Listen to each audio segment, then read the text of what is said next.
ci wàllu yoon Fallou Fall ni ki tey jii doyen Samba daal dinañu koy bàyyi ginnaaw tuuma yañ tegoon nag ca kawam ci wàllu ko viol ba daanoon ko sax fukki at ak juróom kaso 15 ans mu jigi tëdd na juróom ba juróom-ñaari at tey ñëw ñu bàyyi ko nii est-ce que tamit bàyyi bi noonu kase yombul est-ce que ay poursuite warul woon am quand même ci ñi nga xam ne tey ñoom ñoo taxoon ba mu tëdd at yi nga xam ne moom la tëdd yëpp kaso. Malheureusement ce pays-là on ne comprend pas. Non. Beaucoup de gens nit yu bëri dañu nekk victime de la justice et quand tu es victime de la justice ba mënatoo ci dara tu es victime. Point barre. Oui, il y a raison de poser des questions ana lan moo ci war a mën a fekk xale bu jigéen bi ko ji ñooñ. wala yaayam. maintenant nag contenu atte bi laa amul par contre. ñaata at lañ ko daan ak yooyu est-ce que condamnation bi dafa fekk ne tëdd na ko ba pare. non 15 ans. lañ ko waroon tëj lañ ko daanoon mais atte bu mujj bii biñ ko révisé ñaata at lañ ko daan wala yooyu comme j'ai pas le contenu. je parle juste ci forme bi. tey li ñu xam mooy libéré nañ ko kese. mais Fallou mi nga xamante ni tëj nañ ko pendant 15 ans. la ko juge bi daanoon. nekk yow da ngaa yegg ci. xale bu jigéen bi te am na certificat médical bu koy certifié bu koy matérialiser. après dem dikk ñu revoiraat les choses na leen da ngeen juum yegguñu ci xale bi ndax xale bi mu ngeek ndawam ba léegi. waa anakat moo njëkkoon établir certificat médical buy wax ne kii dañoo yegg ci kawam. waaw kooku tam.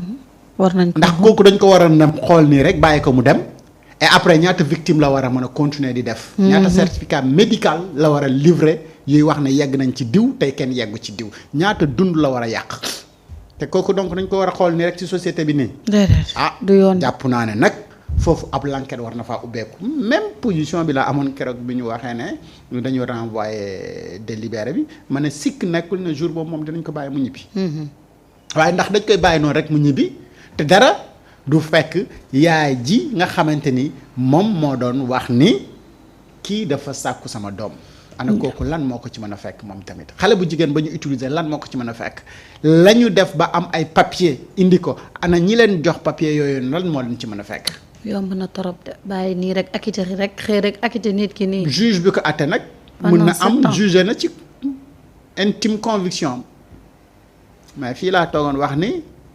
mbirum jugement du mbirum sentiment. déedéet.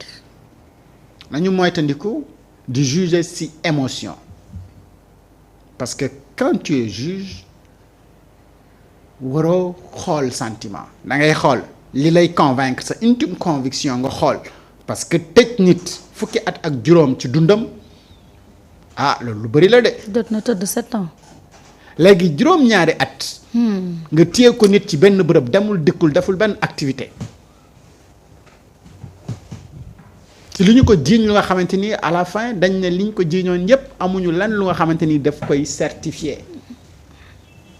te auparavant pourtant il y avait des papiers yu nga xamante ni ñoom ñoo ko certifié woon ba juge boobu sukkandiku pour àtte ko mais ñooñu def loolu yépp ñi nekkoon ci complot boobu yépp mais ñooñu ana lan la leen justice réserver demain dama jàpp na cas yu mel nii nag bu ñu bëggee régler ces questions de viol dañuy teggi daanit ki jiiñ viol te liwul bu dee France la de fausse accusation dañ lay duma dañ lay daan. waaw mooy yoon de.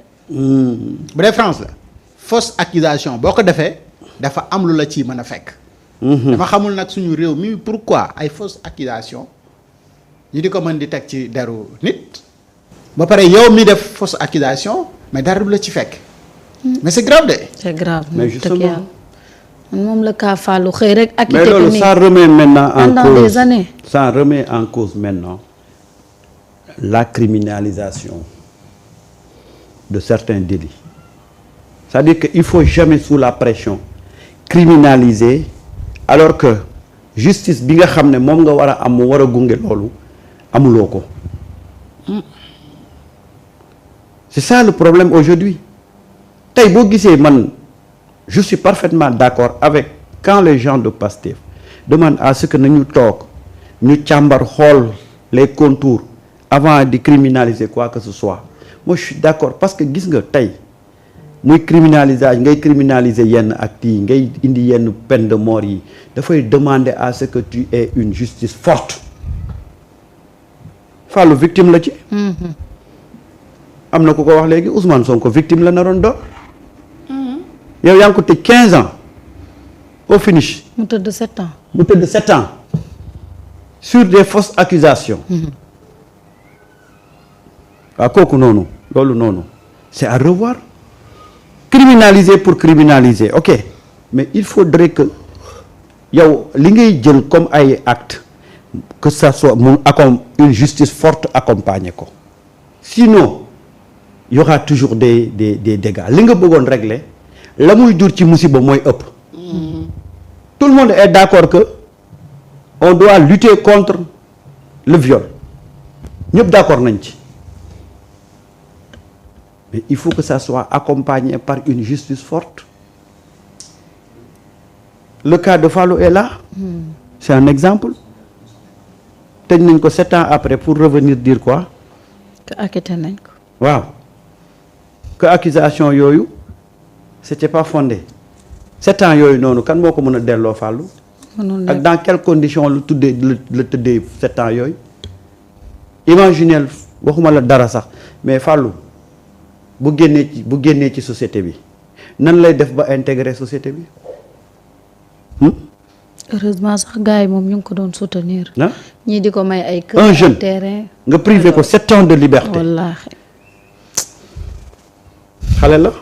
xale la de. mënul dékkuli bu amul un encadrement psychologique social ah mais il peut basculer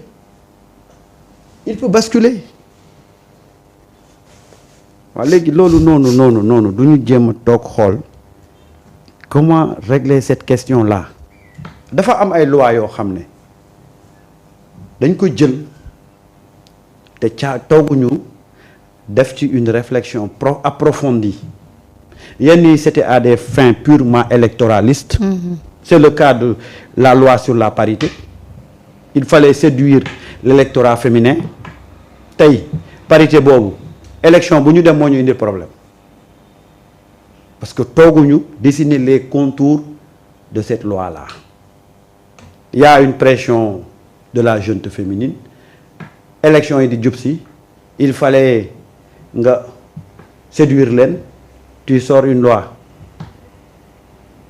on n'a pas trop réfléchi sur la loi là ba léegi loi boobu mooy indi problème combien de listes ont été rejetées combien de conflits la ñuy constater Ibrahima merci. Abbas Fall a ngi nii victime la ci loolu affaire yi parité c'est la même chose ci di criminaliser oui d'accord pour criminaliser mais il faut ñu jël temps defar suñu justice de telle sorte que effet bi ñu ciy wut ñu mën ko cee am waaye bu fekkee ne nag da nga def benn loi ne da nga criminaliser benn délit ah mujj gi yow la nga ca jublu woon pour defar la muy yàq mooy ëpp finalement lan mooy doon porter loolu dafa am loo xam ne dafa am lu ko jiitu loolu boo ko defarul yow la nga jóg pour xeex finalement da ngay indi plus de problèmes que de solutions et le cas de Fallou aujourd'hui nous a montré les limites de cette loi-là bi criminaliser le viol et il y a combien de Fallou peut-être Fallou moom la bosam feeñ mais il y a combien de Fallou qui sont dans cette situation-là hein c'est pourquoi il faut revoir certaines choses il faut pas dans la pression dans l'euphorie di jël yenn décisions yi am na yenn yoo xam ne boo koy jël il faut nga teg une justice très forte nga xam ne day ànd ak loi bi accompagner ko pour la ñu jublu ci loi bi mu ñoŋ d'accord voilà d'accord Seydina Alioune mbirum FMI ñu gis ni daal FMI nee na day parce féliciter. que Fallou a été arrêté bon ñu ko njëkkoon incarcéré depuis le 17 mars 2020. waaw 5 ans la tëdd. waaw dañ ko acquitté donc juróomi at yooyu mu tëdd noonu. metti na de. c'est dans l'air quoi noonu. noonu da koy perte noonu dama jàpp ni dafa yomb trop. juróomi at ci dund doomu jàmm. faudra ñu topp leen de wax dëgg fa yàlla. après le bac c'est 5 ans. waaw. Non mais loolu doy na waar yomb na de. yomb na trop de. baal waaw. d'accord ñu xëy gis ñi ñu ne FMI dafay féliciter Sonko.